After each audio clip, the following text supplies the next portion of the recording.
쇼츠에서 떡상하게 만들려면 뭐가 가장 중요한가요? 저는 두 가지가 굉장히 중요하다고 생각하는데, 일단은 쇼츠는 이제 클릭해서 보는 게 아니고 넘기다가 추천 탭에서 많이 보시기 때문에 초반에 잡아둘 수 있는 포인트가 중요하거든요. 그래서 그거를 이제 유튜브 스튜디오에 가시면 조회율로 나오는데, 초반에 이탈하지 않게 만들려면 사람들이 좀 선호하는 소재를 선택을 한다든지, 눈길을 돌리지 않고 주목할 수 있는 호기심을 가질 만한 소재를 선택하는 거. 그리고 그 다음으로 두 번째로 중요한 게, 일단 한번 잡아놨으면은 오랫동안 붙잡아두는 것이 중요한데, 계속 궁금증을 유발하는 게 저는 중요하다고 생각을 해요. 저 같은 경우에는 이제 먹방이다 보니까 사람들이 생각하지 못한 조합을 만든다든지, 기존에 생각하지 않았던 음식과 소스를 조합을 한다든지, 그래서 저 조합을 먹으면 과연 맛있을까? 이런 궁금증을 계속 유발을 하면서 끝까지 잡아놓는 것을 좀 포인트로 두고 있습니다. 이 트렌드 소재 같은 경우에는 좀 어떻게 찾으세요? 저는 아무래도 먹방이다 보니까 사람들이 지금 유행하고 있는 음식에 대해서 굉장히 많이 관심을 가지게 있거든요. 그래서 뉴스레터라는지 아니면 기업의 인스타그램 계정 같은 거를 팔로우하면서 항상 신제품 정보, 요즘에 인기 추천 탭에 어떤 음식들이 뜨는지 이런 걸 좀 많이 분석을 하고 있고요. 근데 단순히 그런 것만 참고해서는 제가 봤을 때는 그렇게 크게 성공하기는 조금 어려운 것 같고, 보고 나서 나만의 색깔로 한 가지 포인트만 해도 나만의 방식으로 내 컨텐츠를 만들면은 확실히 사람들이 훨씬 더 좋아해주고 신선하게 느끼시는 것 같습니다. 제가 이제 편안하게 먹고 좀 행복해 보이는 먹방을 추구를 하고 있는데, 갑자기 막 대식가처럼 막 먹는다든지 아니면은 매운 음식을 고통스럽게 먹고 하면은 사람들이 굉장히 불편해 하시더라고요. 나는 네가 맛있게 먹는 걸 보고 싶어서 왔는데 이렇게 맛없는 걸 원하지 않는다, 맛있는 걸 먹어줬으면 좋겠다, 이렇게 댓글을 보면서 참 그런 일관성을 지키는 게 저는 또 중요하다고 생각합니다. 남들이 잘 된다고 해서 무작정 따라해서는 굉장히 패착의 요인이 될 수 있는, 요소가 될 수가 있는. 확실히 그게 너무 중요한 것 같아요. 일관성. 네네. 왜냐하면 이거 했다가 저거 했다가 맞아요. 여거 했다가 하시는 분들 너무 많잖아요. 네네. 근데 우리가 바꿔서 생각을 해보면 하나 콘텐츠가 너무 좋아서 채널로 들어왔는데 다른 콘텐츠는 이 결이 아닌 거야. 맞아요. 하면 네네. 구독으로 안 이어지잖아요. 이게 얼마 몇십만 명한테 퍼졌든 간에. 사람들이 그 질문을 굉장히 많이 하세요. 내가 좋아하는 걸 해야 되냐? 내가 잘하는 걸 해야 되냐? 근데 저는 이 질문은 반은 맞고 반은 틀린 대답이라고 생각해요. 왜냐면은 내가 아무리 한 분야에 10년 이상 전문가던가 내가 한 분야에 10년 이상 덕질을 했었어도 사람들이 관심이 없어 하면은 조회수는 안 나오게 되거든요. 그래서 내가 좋아하는 것과 잘하는 것, 그리고 사람들이 관심 있는 걸 함께 엮어서 하시는 것을 저는 좀 추천을 해드립니다. 제가 먹방을 좋아해서 먹방을 시작하게 됐는데, 그냥 기존에 있던 먹방 그대로 하면 관심을 못 받을 거라 생각했기 때문에 사람들과 차별화된 좀 편안한 먹방을 추구를 하다 보니까 다른 신선한 콘텐츠였고, 그게 좀 사랑을 많이 받았다고 생각을 합니다. 그러면 쇼츠 한 편 만드는데 얼마나 걸리세요? 한 편당 이제 내용에 따라 좀 많이 다르긴 하지만 한 편당 평균 6시간이라고 보시면 되고요.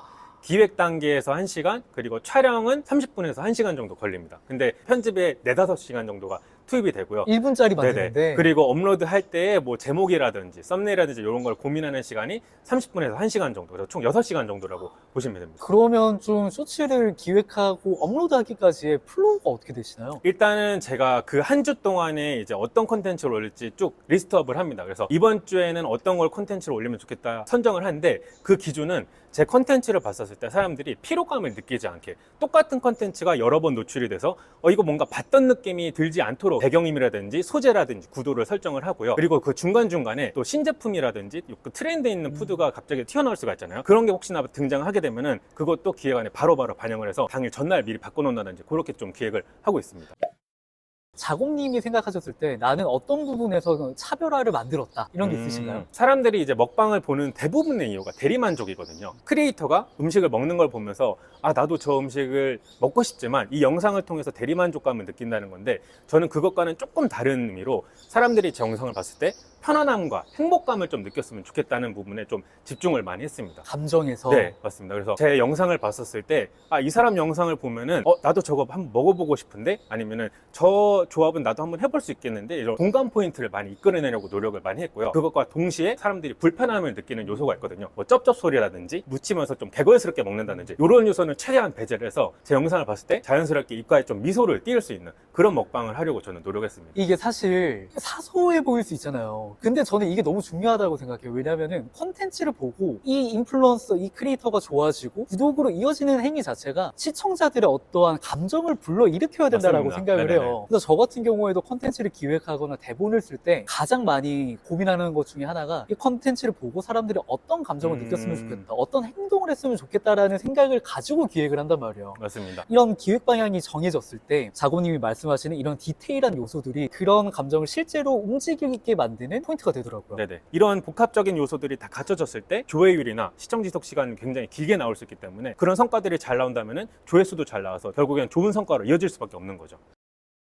유튜브나 뭐 퍼스널 브랜딩을 한다라고 했을 때 결국 팔리는 콘텐츠를 만들어야 되잖아요. 근데 그러다 보면 벤치마킹을 할 수밖에 없단 말이에요. 네네. 근데 이게 벤치마킹 할 때 아까 말씀하셨던 것처럼 내가 내 콘텐츠에서 어떤 감정을 느끼게 하는 게 목적이야, 목표야, 이런 방향성이 있지 않은 상황에서 좋아 보인다고 이것도 갖고 맞아요, 저것도 맞아요. 바꾸고 하다 보면은 그냥 카피캣밖에 되지 않는 거죠. 네. 그러다 보니까 콘텐츠를 기획할 때 어떤 차별성을 줄지, 어떤 감정을 느끼게 만들지를 먼저 생각을 하시고 기획하시는 것도 너무 큰 도움이 될 것 같아요. 맞아요. 혹여나 그렇게 내가 카피를 해서 성공을 했다 하더라도 그 성공 요소는 내게 아니기 때문에 지속하기가 어렵잖아요. 그래서 나만의 뭔가 차별화 포인트, 경쟁력을 확실히 컨셉을 정하시는 게 굉장히 중요할 것 같고, 아무래도 아까 말씀해 주신 것처럼 숏폼 자체가 공급도 많고 컨텐츠 길이가 짧다 보니까 이미지 소비가 굉장히 빠른 편이에요. 그래서 항상 새로운 이미지를 주는 게 중요한데 소재나 콘텐츠 자체에 뭔가 집중이 되면은 그거는 굉장히 빠르게 휘발되거든요. 그래서 브랜딩 자체를 탄탄하게 만들어 놓게 된다면은 그 브랜드가 어떤 걸 하든 사람들이 좋아하고 새롭게 인식을 하기 때문에, 그렇기 때문에 그 자체에 뭔가 고유한 이미지나 브랜딩이 굉장히 중요하다고 생각합니다. 한 가지 예를 들어서 델과 애플이 있어요. 네, 이건 어떤 책에서 봤던 건데 델이 연상되는 건 컴퓨터잖아요. 그렇죠. 네. 근데 델에서 스마트폰을 만들었을 때 망했대요. 아. 왜냐면 사람들의 인식은 브랜드가 아니라 컴퓨터 만드는 회사라고 인식을 했던 거예요. 네네네. 근데 애플 같은 경우에는 정말 하나의 메시지를 전달하면서 명확하게 브랜딩이 돼 있잖아요. 네네. 그러다 보니까 아이폰을 내든 아니면 네네. 컴퓨터 노트북을 내든 뭘 내든 간에 네네. 그 메시지에 공감한 사람들이 구매를 한다라는 거죠. 네네네. 제가 주로 이제 제 연관 검색어가 신기한 문명빵이랑 포켓몬빵, 제가 이 두 가지 소재로 떡상을 이제 시작을 했었거든요. 그래서 사람들이 저를 알게 된 지 얼마 안 되신 분들은 저 사람 물 마시는 사람, 저 사람 포켓몬빵 먹는 사람, 이렇게 글을 하시는데, 제 궁극적인 목표는 저 사람 뭐든지 맛있게 다 잘 먹는 사람, 가 맛있게 먹자곰 자체를 기억해 주는 것을 저는 목표로 하고 있어서 그런 브랜딩의 색깔, 이미지가 굉장히 중요한 것 같아요. 그럼 나를 브랜딩하면서 생긴 변화는 어떤 건가요? 아무래도 퍼스널 브랜딩을 하다 보니까 저 자신에 대해서 많이 알게 된 것 같아요. 지속 가능한 목표 속에서 나다운 콘텐츠를 만들다 보니까 제 콘텐츠를 좋아해 주시는 분이 많이 모이게 됐고, 커뮤니티 속에서 또 새로운 기회가 생기고, 저는 그 기회에서 좋은 성과를 만들어내고, 이게 선순환이 계속 돌아가는 것 같습니다. 이게 저는 너무 좋았던 게 자곰님은 가식적인 게 아니잖아요.